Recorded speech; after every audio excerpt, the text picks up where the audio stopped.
Welcome to Evolve to Succeed, the podcast that brings together business owners, leaders and experts to talk about their business journeys and provide them with invaluable insights and explore the link between personal and business success. I am your host, Warren Munson, founder of Evolve. I have previously founded, grown and successfully exited 3 businesses in the business services and technology sectors. I have a passion for helping and advising businesses and seeing them succeed. We all know that leading and running a business comes with its own unique joys and challenges, and Evolve provides the advice, guidance and support to the business, you and your teams on that journey, be that if you're starting, growing or looking to exit or step away from your business. We do this through our Ignite, Thrive and Optimise programs and services, which includes strategic advice, coaching and mentoring, leadership training, funded business support and so much more. If you want to learn more about Evolve, then please do go to evolveadvisory.co.uk or connect and message me on LinkedIn. For now though, let's just get on with the show. Welcome to the second part of our countdown of the top 10 Evolve to Succeed podcasts for 2023. With tens of thousands of downloads in 2023, we wanted to take this opportunity, as I said in the introduction to last week's episode, just to highlight some of the most popular conversations that have really stood out and received the biggest response from you, our listener. Last week, we counted down from number 10 to number 6, and we heard from Joe Barry, Managing Director of Platinum Care Solutions, Carly Germain, CEO of Woodstock Legal Services, former BBC Chief News Correspondent Kate Adie, Adam Walker, co-founder of The Foundry, and Mark Trent, CEO at 4th generation family-run vehicle recycling company Charles Trent. So without much further ado, let's dive in and see who's made the top 5 episodes of the Evolve to Succeed podcast in 2023. Coming in at number 5 is Gerard McSharry, owner and director at Higher Ground, a flooring company that has thrived since its establishment in 1990. Gerard has encountered various challenges while at the helm, including recessions, wars, a banking crisis, and the recent global pandemic. Nevertheless, he has adaptedly navigated through these trials, accumulating a valuable wisdom which shone through and he shared with us during the course of our conversation. It must be in a moment you've just got to have that self-confidence. Gonna do this and take the consequences. Should be great, but who knows? Yeah, absolutely. I mean, I've done a skydive once, tandem, and jumped out. Braver man than me. And jumped out of the plane with the hope that the parachute will open, and it's a bit akin to that, to be quite honest. It is a complete jump out and hope the parachute works, because when we changed, and it was a complete change from sort of the bottom end of the market to the top end, so we pretty much jettisoned most of our clientele, and we also happened to do it probably at the worst time you could possibly do this, which was 2011, in the midst of the biggest banking financial crisis the world had ever seen.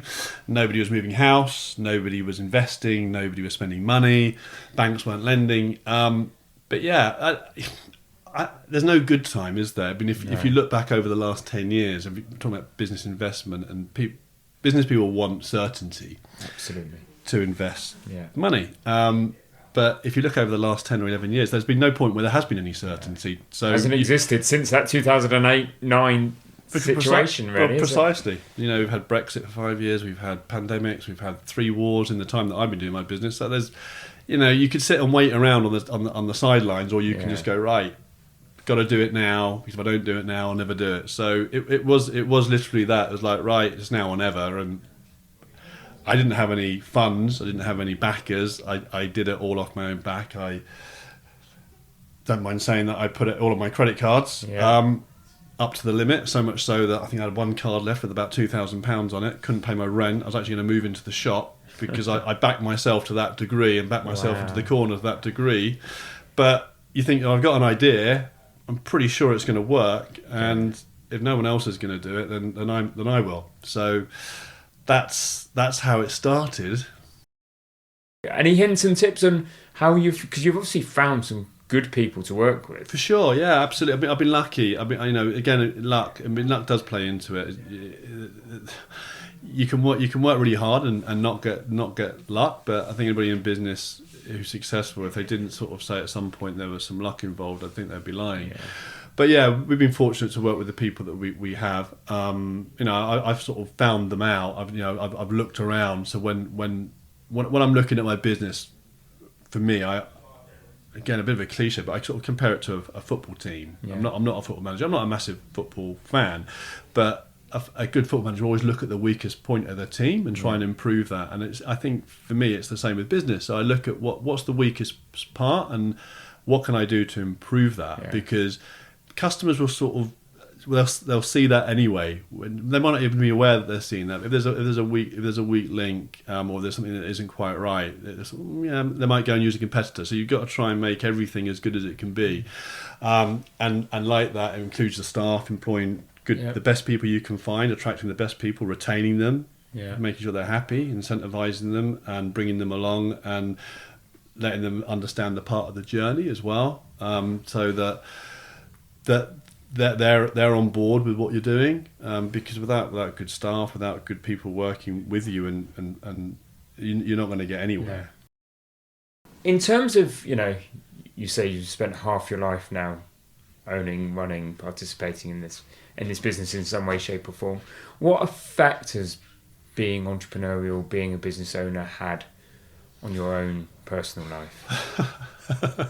There's been some long hours. For sure. Anybody who runs their own business will probably tell you that. It's not for the faint-hearted, for sure. Looking back, you sometimes do. You have your moments thinking, "Well, is it worth it? Has it been worth it?" But by and large, yes, it has. I mean, I couldn't imagine working for anybody else. I think I'm pretty much unemployable. I think we all. I don't think anybody would have me for 5 minutes. But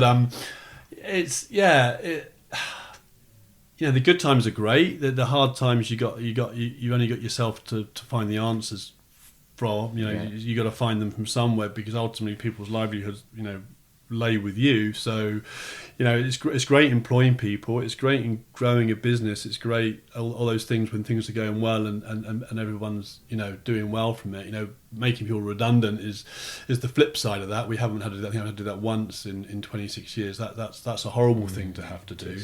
I know people who really have struggled with that. It's because these people become part of your life. Yeah. The people that they've got mortgages, they've got families, they've got kids. So you've got that responsibility with you all the time. That these people depend on you, and they depend on your decision making, because as great as the guys are that work for us, and they are great, that they're not the ultimate decision maker. I'm the ultimate. Buck stops at one place. Exactly right. That's why so many Premiership football managers have been fired this season. It's an impossible job. Yeah. But not everybody can win, and it's in football terms anyway. But so when you're making business decisions, I have a sort of a rule of thumb that I try and always abide by, which is when you're weighing up a decision, what's the best that can happen and what's the worst that can happen. So you sort of like a plus and minus column, and if the pluses outweigh the minus, I think, well, on the downside, if this doesn't work, okay, it might cost X, but on the upside, this could happen. Then you sort of, okay, we'll try that. And I'm still here after 26 years, so maybe that stood me in good stead. I don't know, but there have been some close run times, when you think, okay, maybe we'll do this, we'll try this, well, let's do this because we're in a competent position, we'll try this, and it hasn't worked, or it doesn't work. But as long as it doesn't ruin the business, as long as that downside isn't catastrophic, and you can recover from it, and you go, right, okay, well, I learned from that, I'll pick myself up and move on and try the next thing. And say, okay, well, maybe this will work. Simon Hawtry-Coombs has been a franchisee of the global DPD group for the Bournemouth and Southampton branches since 2001. In addition to this role, he has successfully owned and managed various other businesses, including a commercial cleaning company, a boat charter business, and also a peer group company, Peer-to-Peer. Leveraging his extensive experience, Simon now collaborates with and provides guidance to business owners and CEOs, catering to a diverse range of enterprises, from global household names to emerging startups. This was a great conversation about the benefits of looking after yourself, giving up alcohol, but also what it means to be a franchisee in the modern world and some of the benefits of franchises. It's a great, open, honest conversation, which I'm sure you'll enjoy. Anybody that's met you would say that you've got this tremendous sense of energy, passion and drive. You know, and there's about, you know, putting on a show and being enthusiastic is one thing, but where do you think that innate drive and energy comes from, Simon? I think sort of around the mantra that, you know, the greatest days, I asked my children what the greatest days that they enjoy the most in their lives, and they said, well, Christmas Day, their birthdays, and my eldest son said Glastonbury, okay? And those are great events in people's lives, surrounded with enthusiasm and planning, like our holidays. And I think, how can you make every day like a Christmas day? Wow. And it is about planning. And do you honestly wake up thinking that? Well, sometimes, I didn't. You know, some days were a bit foggy, and a lot of days were quite foggy. But I think that sort of the mantra of living your greatest life, you know, around simple things, you know, making your bed look like a Four Seasons hotel and the pillows plumped, laying your dinner table that it looks like a Michelin star restaurant.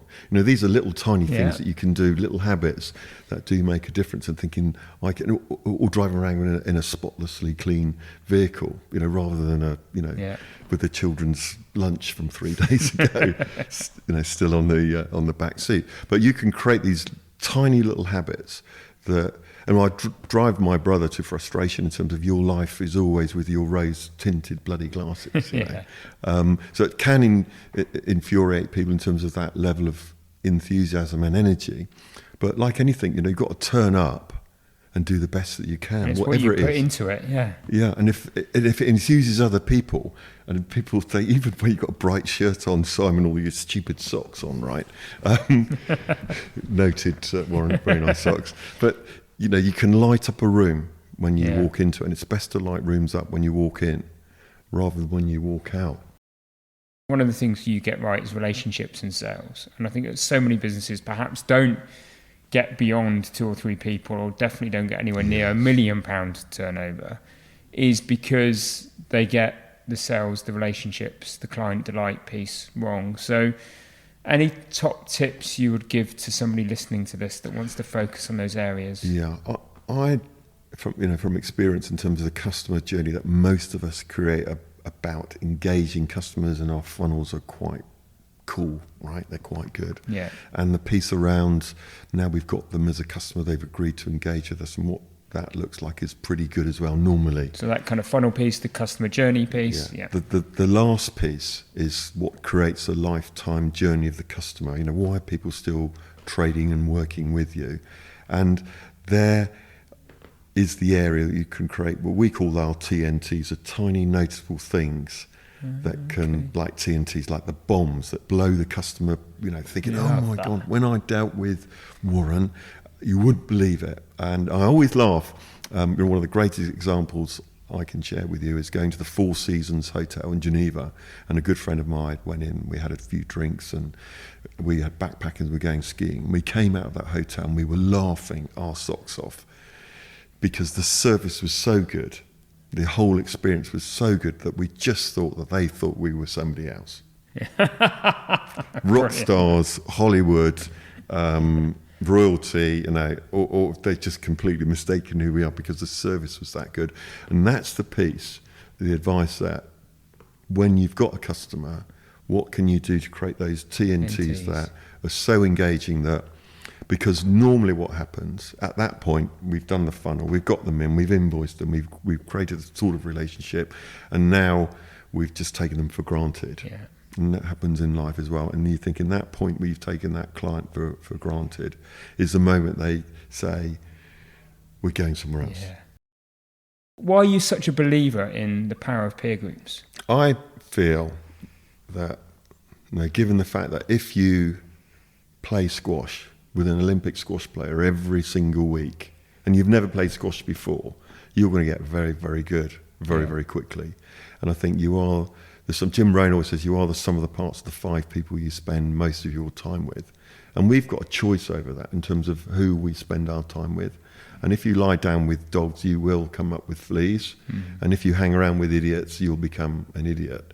So always surround yourself with people that are moving at a quicker, faster rate than you are, or perhaps you want to aspire to where those people are. And we love our peer groups, we love hosting them. And when we drive into our venues and there's helicopters and Ferraris and beautiful settings in beautiful hotels, that's aspirational.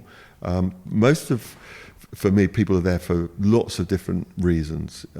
People want to win time. People want to be healthy. People want to create wealth. And some of the parts is the people in the room, not me, but the people in the room can make that difference for our members. And sharing their journey is and through collaboration and understanding. But hey, if you're with a group of people that are facing the same challenges as you are, and sharing that within a confidential environment, hey, it's going to help, isn't it? And thinking, well, from my experience, have you considered or have you thought of? And it is absolutely amazing. Having been a member like yourself, Warren, for many, many years, and you're thinking, we've done a skill up session, we've done a hot seat, we've done all these component parts. And when we're going a summary at the end of the day, 4-hour session, and thinking, right, what are you going to do as a result of today? And they say, I'm going to do X, Y, Z, A, B, C, and thinking, not even thought of that. Yeah. And that is the goal. That's it. At number 3 in our countdown is Helen Stacey, Managing Director and owner at Aspire, a boutique recruitment agency located in Dorset and Hampshire. With a wealth of experience exceeding 30 years in the recruitment sector, Helen established Aspire to distinguish itself in the marketplace and reflect her personal values. Her remarkable career highlights include the successful establishment and growth of what was, at the time, the largest independently owned recruitment agency in the South. Starting from scratch in 1999, it elevated to a peak turnover of 13 million, overseeing 5 offices and a team of 70 staff. All of our guests during 2023 came on with a very candid approach and an honest approach. But some of the stories that Helen shares are really important for us all to hear as business owners and leaders. And was owning a business and running a business what you anticipated it to have been, having been that kind of employee before? It's tough and it's a really hard transition, and you learn a lot. Well, you should learn a lot.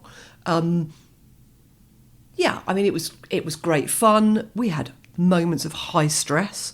I remember the first time Paul did the payroll, and the first time he went on holiday, Dave and I missed the deadline for getting the money to the bank by about a minute, and we only had about 50 temps out at the time, and we had to literally go into NatWest and sit in NatWest and make up cash pay packets to deliver to people because we couldn't afford not to pay them because they're getting paid weekly and you lose them. Yeah. So, of course, you don't envisage setting up a business and doing stuff like that. But yeah, it's on the whole, you look back and you remember hopefully the good stuff. Yeah. There's some other stuff in there which we'll talk about in a bit, I'm sure. But I think it was.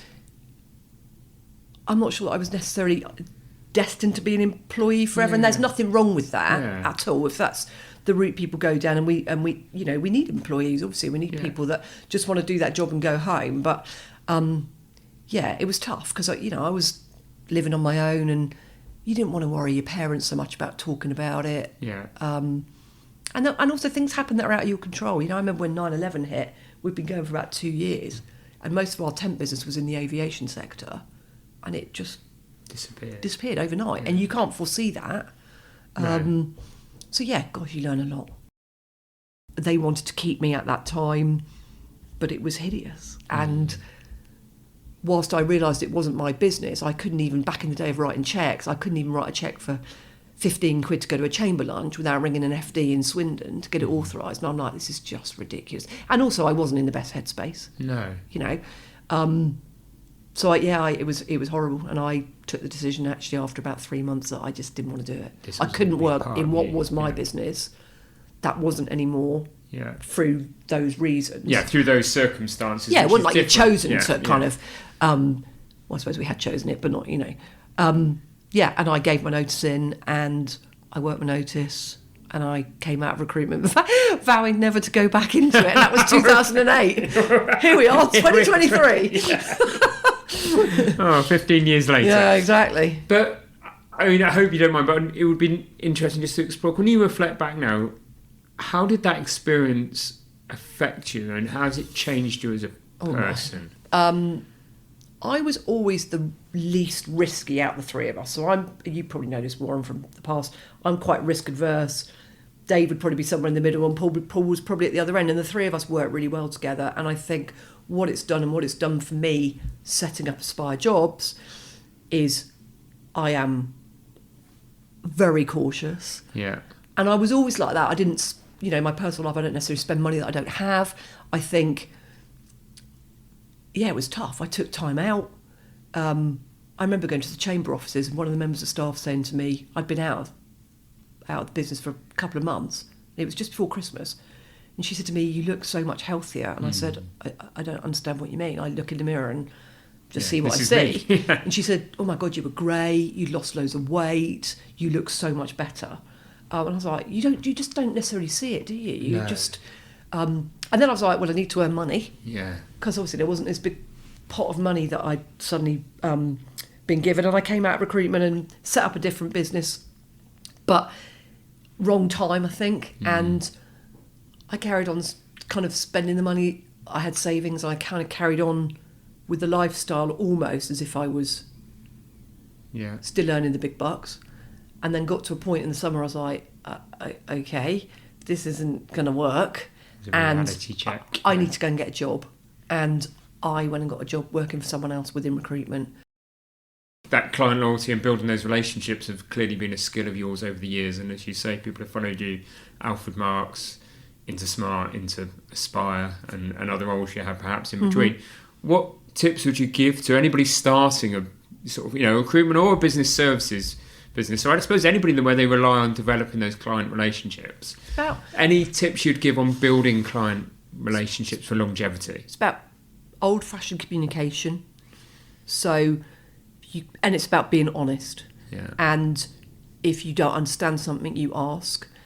And for us, if we can't fill a role, and we're in a marketplace that I've never seen anything like it in 30 odd years, where there's so many jobs and not enough people, there are times where we can't fill stuff, or it's taken us a lot longer, not just us, recruitment generally, taking a lot longer to fill jobs. And it's about being honest, because if you're honest with people, they will respect that.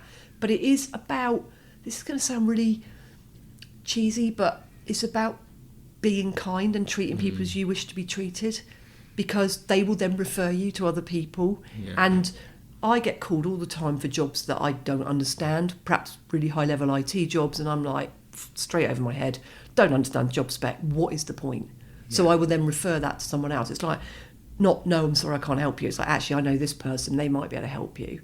So it's not difficult. It's basic common sense, I would say. Following over 2 decades of grappling with drug addiction, including periods of homelessness, incarceration and rehabilitation spanning several years, Steve Wyatt discovered a talent for furniture restoration that became instrumental in rebuilding his own life. Today, as the owner of Restored Retro, a furniture restoration business, Steve collaborates with repair shop star, friend and mentor Jay Blades. Notably, he stocks J&Co's furniture and his shop, marking a significant chapter in his journey of personal and professional restoration. This was our first video YouTube episode, and therefore can be listened to and seen on YouTube. But some of the highlights really are there to be heard. And again, a really honest approach about his life, the mistakes he made, but also the regeneration of his life that he is now going through. The guys that I was hanging around with that I first got introduced the drugs, I pushed them away really quickly. I think, I scared people, my behaviour, I was doing it to extreme. I really was just fully pushing the boundaries. My mum and dad, they totally, I was hiding what I was doing, and I think they knew. So they sent me to live with my brother in Cardiff. I was about 17. To take you away from that scene, rebase, reset, restart, off you went to Cardiff. I went to Cardiff. I would have been 17, and it got worse. My brother was, he was working. He would have been 24. The drinking continued. Then I found some clubs in Cardiff, and then was there for about a year, and then it all fell apart. I was working the fishmongers down there, and borrowing money, manipulating, just to get what I wanted. It was a lifestyle that was kind of out of control really quickly. I was 17 years of age, and I was taking, a lot of ecstasy, alcohol, cannabis, amphetamines. So that went on for about till I was about 24. Okay. I went back to Birmingham. Then I got a chef's job, and so you were still holding down work and jobs. I managed to kind of hold jobs down up until I was about 24, 25. So I had this, I'd go somewhere, I'd work there, and then, I'd end up getting into trouble or getting the sack, and then I'd go to another job. I'd literally bounce from job to job. Spiralling around and around and around on a roundabout, as it were. Yeah. I mean, I was, nothing was ever my fault. I was just about to say, was there any point in this story so far where you thought, Steve, you're being an idiot. Go on, sort it out? No. What finally made you decide, I need to do something? Because, that in and out of rehab, obviously not really committing to it, going through the motions of it. Well, the rehabs that I'd gone into, they weren't 12-step. So the second one that I went into was a therapeutic community. It was Christian-led. So you had to go to church. You did a raw detox when you went in there. You couldn't smoke. You couldn't swear. You did garden jobs and furniture restoration. So it was this point. Wow. It was this point. They put me in a furniture shed, and they had they used to play Christian music, and it was great, man. The guys that were there, we were all in there. We had a good bonding. So they put us in the shed with this music on, and we got taught how to restore antique furniture. And it was great. So even though the rehabs piece didn't work, something there started to resonate with you. It did. From that point, I think the seed was sown. I went into that centre. So I'd do 6 months in there, a bit longer. I'd put a bit of weight on. I'd get my family back. And I think, right, okay, I can go out there now. I can get a flat. I can get a job. I'll be all right. As soon as you got out, I thought I could have a drink. I could dabble in this. Then I'll be straight back to where I was. And then everything just escalated, and from there, every single time. time. And over the 10 years I went in and out there, the consequences, they got stronger. For me, I believe that restoring furniture has saved me, honestly, because it's given me everything in life. It's given me purpose, direction, and some of my best friends have come through meeting people through doing furniture. But you're doing it now as a business. Yeah. And sometimes there's this thing, do the things you love in life, but sometimes when you do them as a business, it can take away the joy. Has there been any moment where doing it, and to the scale you now are, we're sat here in Restored Retro, it's an amazing shop. Thank you. You got, J and Co, literally through the archway that our listeners can probably see if they're watching it on YouTube. Yeah. You've spread. Has it taken any of the joy from it? Well, yes and no. Whereas it became from doing it in the garden, then to going into Bournemouth Vintage Emporium, and then stepping up then. And then the shop coming along about 2 years ago, just over 2 years now, which we got as an incentive. It literally went from low hundreds to probably over 1,000 restored pieces in the last 2 years. Yeah. And are you still restoring most of that yourself? Yeah. Or is there... Yeah, every piece that you see in here now, I restore myself. Our number one podcast for 2023. Well, here we are. Appropriately goes to an extraordinary individual named Toby Gutteridge. In 2009, Toby experienced a life-altering event when he was paralysed from the neck down after being shot while on duty with the SBS in Afghanistan. His recently published book, Never Will I Die, chronicles his challenging childhood in South Africa, his journey into the Special Forces, and the miraculous survival and aftermath of the profoundly life-changing incident. Toby's remarkable story serves as a poignant reminder of the determination of the human spirit and the untapped potential within each individual. It was an incredible privilege to sit down and have a conversation with this amazing human being. So the other bit that I'm really intrigued about after I'd read the book, and even having this conversation with you now, Toby, is you're very strong and independent of mind, and I can only imagine what you were like in your late teens, early 20s. And, but the military is about teamwork. And up until that point in your life, you'd been a very independent soul. How did you find that transition to being part of a team? And because that's again about business as well. We can be great founders and entrepreneurs, and we can go out and do these things, but we need a team around us. Here's the strange thing about that is I loved it. Okay, it was just I an immediate click, loved it, because it was actually something I was missing in my life. It was something I was totally missing in my life. I had been such a loner and a lone wolf my entire life and had to do things all by myself. Then all of a sudden I came into this brotherhood, and I call it a brotherhood on purpose because it's not just a team that are there being paid to support you or have some ulterior motive. These are guys that will have your back for life, and this team of people you can rely on regardless of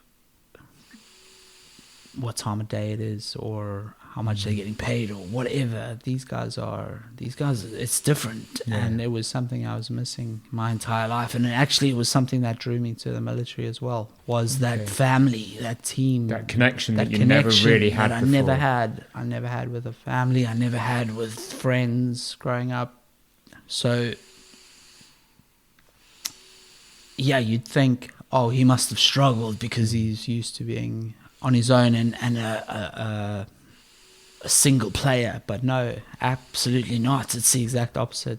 I loved it and fell right into it. And it's something really special when you've got that kind of team where you can rely on regardless, We need to talk about it, don't we? It's one of the, focuses of the podcast, I suppose. Very soon after that, though, you were on a mission. Yep.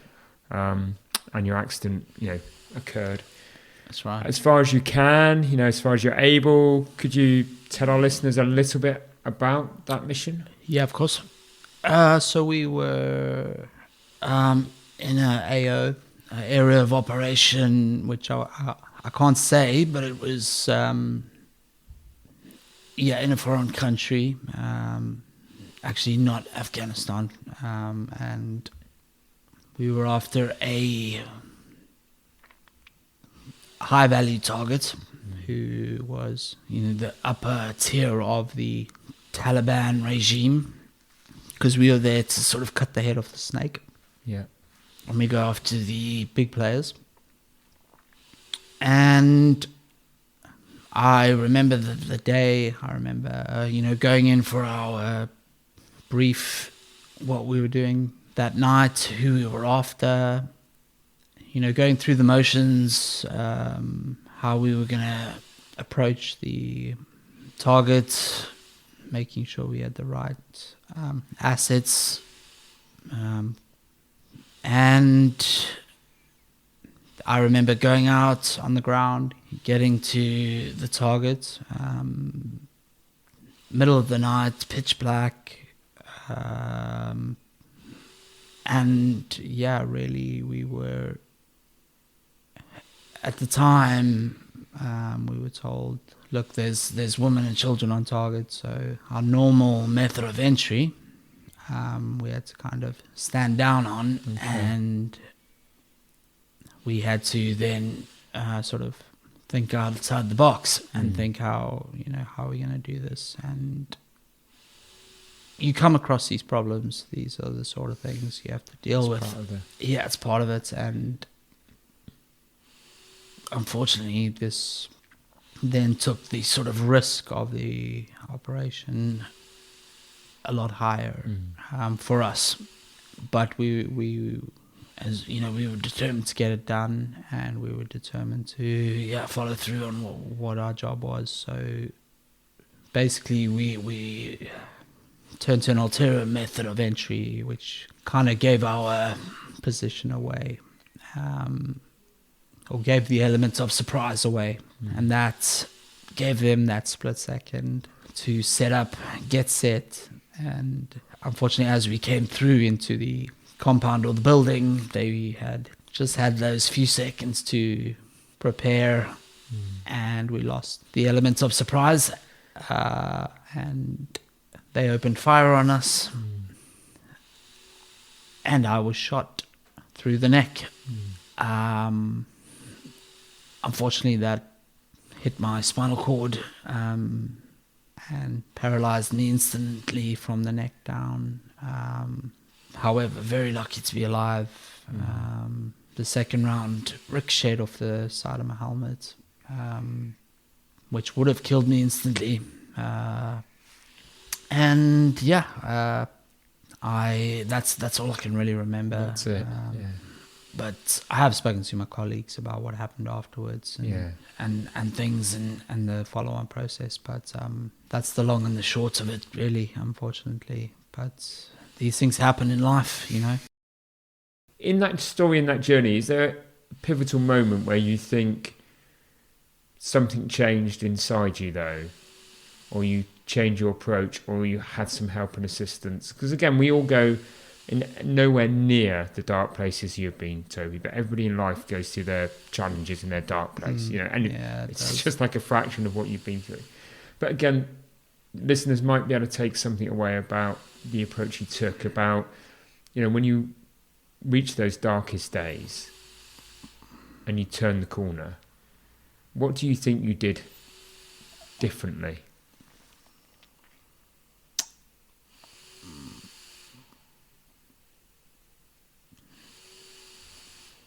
I think I was when I reached my darkest moments, at first I didn't really know what to do.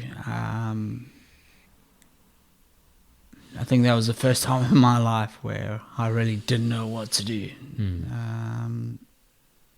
And I think what I did differently for me was I then accepted the fact that I'm going to need help. And that was huge for me, because my entire life I'd been self-reliant, and I'd only relied on myself. I didn't, I'd always kind of taken the approach of, or quite a hard line of, that's a last resort to ask for help.